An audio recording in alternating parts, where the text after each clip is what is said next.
अति para para विद्यार्थीवर्ग अनि अभिभावकगणमा म विनोद छेत्रीको तर्फबाट हार्दिक नमस्कार टक्राउँदै र ढिलाइ नगरिकन आज हामी तेस्रो दिनको पाठलाई हामी पढ्नेछौँ र 10औं श्रेणी पाठ्यक्रम सूची अन्तर्गतमा पर्ने हामी आजको पाठ डाक्टर नानु पाठलाई हेर्नुपर्ने हुन्छ। नानीहरूले हेर्दै हुनुहुन्छ भन्ने पूर्ण विश्वास पनि गरेको छु र युट्युब साथै फेसबुक पेज अनि इन्स्टाग्राममा लगातार मैले भिडियोहरू हजुरहरूलाई साझा गरि नै रहेको छु। कृपया हजुरहरूले समय निकालेर पढ्नुहुन्छ भन्ने मैले विश्वास गर्दै आजको पाठ डाक्टर नानुलाई साझा गर्न गइरहेको छु। र आजको पाठ भनेको डाक्टर नानु। यो विषय चाहिँ नानीहरूले कसरी बुझ्नुहुन्छ भन्ने नानीहरूलाई म भन्न गइरहेको छु। यो एकजना महान व्यक्तिको नाममा लेखिएको कथा हो जो चाहिँ डाक्टर नानु भनेर हामीले चिन्न सक्छौँ। उहाँ चाहिँ एक डाक्टर नानु चाहिँ भ्रूण विकास केन्द्र भन्ने एउटा त्यहाँनिर जुन चाहिँ कारखाना खोलिएको छ त्यहाँको उहाँ चाहिँ प्रमुख पनि हुनुहुन्छ, चिफ भनेर हामीले अङ्ग्रेजीमा जान्न सक्छौँ। उहाँको नाममा चाहिँ दुईजना लेखकले चाहिँ लेख्नु भएको कथा हो र दुईजना लेखक चाहिँ को हुनुहुन्छ भन्दाखेरि चाहिँ जीबी निरौला र देवराज शर्माजीले लेख्नु भएको यो कथा डाक्टर नानु मान्छेको नाममा एउटा कथालाई साझा गर्नुभएको हामी देख्न सक्छौँ।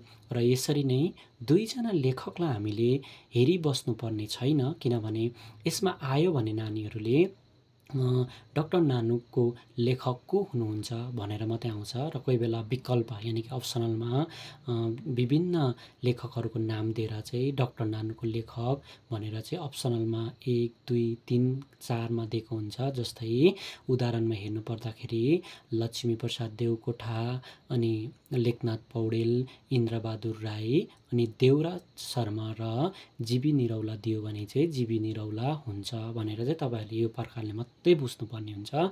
यसमा चाहिँ अझै सुगुन चाहिँ हजुरहरूलाई अब पनि यसमा आउनेवाला पनि छैन अनि तपाईँहरूले यसको लेखकलाई मात्रै चिन्नुपर्ने हुन्छ। यसको डाक्टर नानु लेख्ने को हुनुहुन्छ भनेर मात्रै चिन्नुपर्ने हुन्छ। हजुरहरूले यसको बारेमा चाहिँ हजुरहरूले लेखकको बारेमा चाहिँ जानिबस्नु हजुरलाई जानकारी छैन। हजुरहरूले 3जना प्रतिभा परिचयबाट 3जना कविहरूलाई चाहिँ पढ्नुपर्छ। त्यसबाट हजुरहरूलाई मैले अगावै भनिसकेको छु 4 अङ्क आउँछ भनेर र हजुरले त्यसबाट हेर्नुपर्छ र यसबाट चाहिँ यस्तो खालके चाहिँ कथाबाट चाहिँ अझै आउन सकेको छैन। कोही बेला चाहिँ विभिन्न कथा योबाट चाहिँ आएको छैन। कोही बेला चाहिँ लेखकलाई चिनाउँदै इन्द्रबहादुर राईलाई चिनाउँदै रातभरि हुरी चलेलाई वर्णन गर भनेर हो यस्तो प्रकारले आउन सक्छ, तर यसमा चाहिँ आउँदैन। यो प्रकारले तपाईँहरूले बुझ्नुपर्ने हुन्छ। र हजुरहरूलाई म डाक्टर नानुको सारांश यहाँबाट भन्नेछु। र डाक्टर नानु कथामा चाहिँ के छ भन्दाखेरि नानी हो, सर्वप्रथम कथाको सुरुवातमा चाहिँ यहाँ चाहिँ एक प्रकारको कल्पना गरिएको छ। अहिले 2025 चल्दैछ भने चाहिँ त्यहाँ चाहिँ 2115 को कल्पना गरिएको छ। त्यति बेला चाहिँ मानव जीवन चाहिँ विकास भएर चाहिँ त्यति बेला चाहिँ मानिसहरूले केही काम गरेका हुँदैनन्। विभिन्न अहिलेको जस्तो सामाजिक जन्जालमा जस्तो चाहिँ विभिन्न यन्त्रहरू बनिएर विभिन्न जस्तै रोबोटहरू बनिएर जस्तै कम्प्युटर फोनदेखि लिएर चाहिँ कतिवटा सामानहरू केहरू सामग्रीहरू बनिएर चाहिँ त्यति बेला चाहिँ 2115मा चाहिँ त्यति बेला चाहिँ मानिसहरू चाहिँ विकास भएर कहाँदेखि कहाँ पुगेको कुरालाई त्यहाँनिर वर्णन गरिएको छ। त्यो प्रकारले कल्पना गरेर लेखिएको छ। कथाको सुरुवातमा चाहिँ त्यो प्रकारले लेखिएको छ। अनि त्यहाँदेखि अलिकति मुनि गएपछि चाहिँ कथाको हामीले लगातार निरन्तर हेर्दै जाँदाखेरि चाहिँ मुख्य के देख्न सकिन्छ भन्दाखेरि चाहिँ एउटा भ्रूण विकास केन्द्र भन्ने त्यहाँ देखेको छौँ। त्यो केन्द्रको प्रमुख चाहिँ डाक्टर नानु छ। डाक्टर नानुले त्यसको हेड हुन्छ। हामीले अहिले अङ्ग्रेजीमा भन्नु चाहिँ चिफ प्याट्रन भनौँ, प्रेसिडेन्ट अध्यक्ष जस्तो चाहिँ उहाँ डाक्टर नानु हुनुहुन्छ। अनि उहाँले चाहिँ त्यो भ्रूण विकासको केन्द्रलाई चाहिँ उहाँले चाहिँ एउटा स्वरूपमा यानि कि सञ्चालन गरिआएको उहाँले चाहिँ चलाइरहेको हामी त्यो कथामा हामीले देख्न पाउँछौँ। अन्त त्यसमा चाहिँ के निर्माण गरिन्छ त्यो विकास केन्द्र प्रयोगशालामा चाहिँ भनेर भनिन्छ भने चाहिँ जस्तै विभिन्न सन्तान नहुने याद गर्नुहोस् है, विभिन्न सन्तान नहुने आमा बुवा हुनुहुन्छ उहाँहरूको लागि चाहिँ त्यहाँबाट चाहिँ सन्तान प्राप्त गर्ने अहिले पनि हामीले डक्टरहरूको विभिन्न अधिक विद्वानहरूको हामीले सहयोग लिन्छौँ। त्यसै गरेर नै त्यो केन्द्रमा चाहिँ के भएको छ भन्दाखेरि त्यो सेन्टरमा चाहिँ त्यो एउटा प्रयोगशालामा चाहिँ त्यहाँ नानीहरू नहुने सन्तानहरू नहुने विभिन्न औषधिहरू चाहिँ त्यहाँनिर चाहिँ निर्माण गरेर चाहिँ नानीहरू हुने खालको औषधिहरू त्यहाँनिर विकास गरिएको हामीले देखिन्छ। अनि त्यहाँनिर क्यान्सर रोगबाट उपचार हुने त्यहाँनिर रोगीहरूलाई पनि त्यहाँबाट औषधि बनाएर चाहिँ क्यान्सर रोगहरू पनि जाति बनाएको हामीले त्यहाँबाट देखिन्छ। नभएर चाहिँ अब अहिले साधारण रूपमा भन्नु भने चाहिँ त्यो सेन्टरबाट चाहिँ त्यो एउटा तपाईँले प्रयोगशालाबाट चाहिँ के देखिन्छ, त्यो केन्द्रालयबाट चाहिँ के देखिन्छ भनेर भन्छ भने चाहिँ जस्तै अब त्यहाँबाट चाहिँ हामीले विभिन्न मान्छेहरूको हामीले बडीहरूमा अब केही रोगहरू लागेको विभिन्न अब रोगले सताएकोहरू पनि त्यहाँबाट चाहिँ मेडिसिनहरू बनिएर चाहिँ त्यहाँबाट चाहिँ मान्छेहरूलाई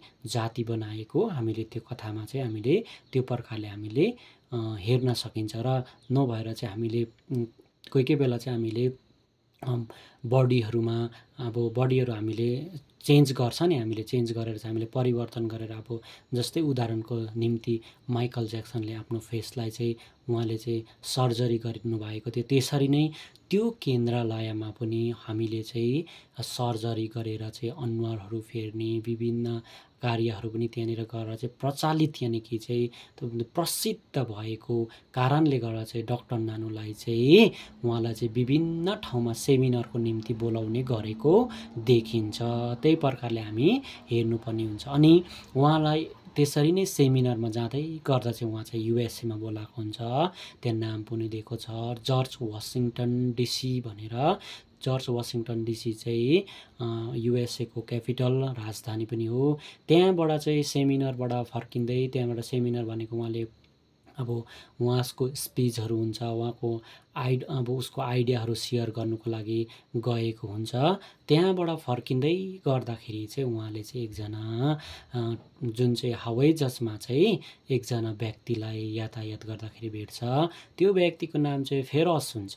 अनि फेरस चाहिँ एकदमै चिन्तित देखिएको छ, चिन्तितलाई उसले व्याकुल भएको छ, वेदनाले सताएको उसको सुफुर्ती छैन अनुहारमा। अन्त त्यस्तो हुँदाखेरि डाक्टर नानुले प्रश्न गर्छ, के भन्दै गर्छ भने हे साथी तिमी किन यति साह्रो निराश देखिन्छौ, के हो कारण भन्दाखेरि चाहिँ लामो यात्रा भएको कारणले गर्दा उसलाई भन्नु कर लाग्छ। खासमा भन्नु त मलाई मन थिएन, तरै पनि यो मनलाई अलिकति सान्त्वना दिनको हेतु साथै टाढा यात्रा भएको कारणले म भन्छु भनेर फेरसले भन्छ। र मेरो केही समय अघि चाहिँ मेरो एकजना अति नै माया गरेको प्रेमिका कोलोरिना भनेर एकजना नाम भनेको छ, उसको मृत्यु भयो र उहाँलाई मैले अझैसुकुन उसको यादमा म तडपिरहेको छु, उसलाई मैले अझैसुकुन बिर्सिन सकेको छुइनँ भनेर उसले भन्दाखेरि चाहिँ डाक्टर नानुले के भन्छ भन्दाखेरि चाहिँ तिमी किन चिन्ता लिन्छौ, म यसलाई तिम्रो कोलोरिना फिर्ता जस्तोको त्यस्तै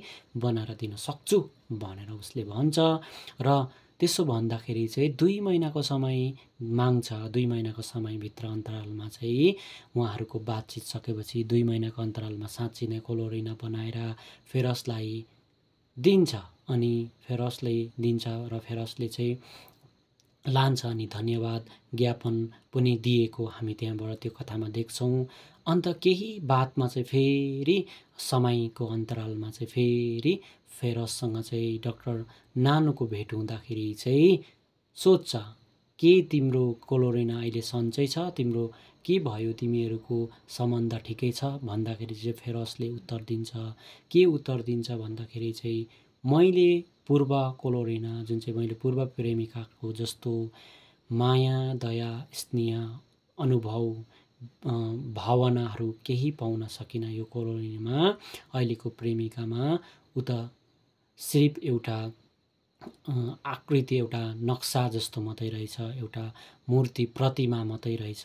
त्यसै कारणले उसमा मैले घुमाइसकेको मेरो प्रेमलाई मैले पाउन सकिनँ भनेर उसले भन्छ। अनि त्यसो भन्दाखेरि डाक्टर नानु पनि एक प्रकारको निराश हुन्छ। अनि लास्टमा गएर चाहिँ के हुन्छ भन्दाखेरि चाहिँ एक प्रकारको प्रश्न पनि हामीले यहाँनिर देख्छौँ कि प्रकृतिले बनाएको जुन चाहिँ पूर्व प्रेमिका र अहिलेको प्रेमिकामा के अन्तर छ भनेर आउँछ भने त्यसमा चाहिँ अहिलेको भनेको चाहिँ एउटा विज्ञानले बनाएको मात्रै हो। त्यसमा कुनै भावना छैन, कुनै फिलिङ्स छैन, कुनै बोल्ने उसमा केही पनि छैन। बोल्नु त सक्छ होला, एउटा कुनै एउटा साधनको प्रयोगले गर्दाखेरि बोल्नु सक्छ होला, तर उसमा एउटा आउने भावना, मानिसमा हुने फिलिङ्स र आत्माहरू कुनै देखिँदैन। र यही अन्तर छ भनेर चाहिँ यो कथामा हामीले पाउन सक्छौँ। र दया, माया, करुणा, भावना,